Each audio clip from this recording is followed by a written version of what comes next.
Launching a new mission around the moon, preparing the Space Launch System for its first flight, and undocking a resupply spacecraft from the space station. A few of the stories to tell you about this week at NASA. 3, 2, 1. Go lift off. On June 28th, Capstone launched aboard Rocket Lab's Electron rocket from New Zealand. After a 4-month journey, the small spacecraft will arrive at its lunar orbit, where it will act as a pathfinder for Gateway, a future space station that will orbit around the moon as part of our Artemis program. Capstone's data on this unique halo-shaped orbit will help reduce risk for future spacecraft. This mission, which is owned and operated by Advanced Space for NASA, will also validate innovative navigation technologies. NASA has completed the wet dress rehearsal campaign for the agency's Space Launch System rocket, or SLS, an Orion spacecraft.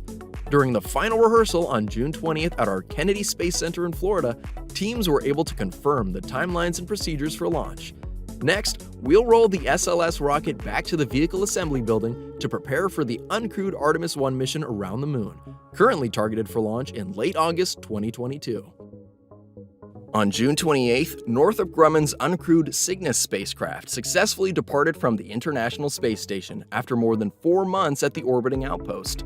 After launching from our Wallops Flight Facility in Virginia, Cygnus arrived at the station in February, delivering 8,300 pounds of supplies, scientific investigations, and other cargo to the orbiting laboratory. It was the company's 17th commercial resupply services mission to the space station for NASA. This spring, researchers with NASA's Scalable Traffic Management for Emergency Response Operations, or STEREO project, tested prototype tools with the goal of making wildland firefighting safer. Both crewed aircraft and unmanned aircraft systems, or drones, are regularly used to coordinate firefighting efforts. STEREO's prototype device focuses on notifying these drone pilots of the positions of crewed aircraft, allowing them to stay safely out of the way. Commercial partner Media Lario has completed critical components for NASA's Astros mission.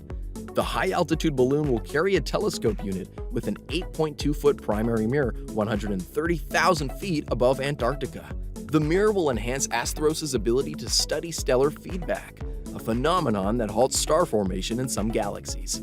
Astros is set to launch no earlier than December 2023. That's what's up this week at NASA. For more on these and other stories, follow us on the web at nasa.gov/TWAN.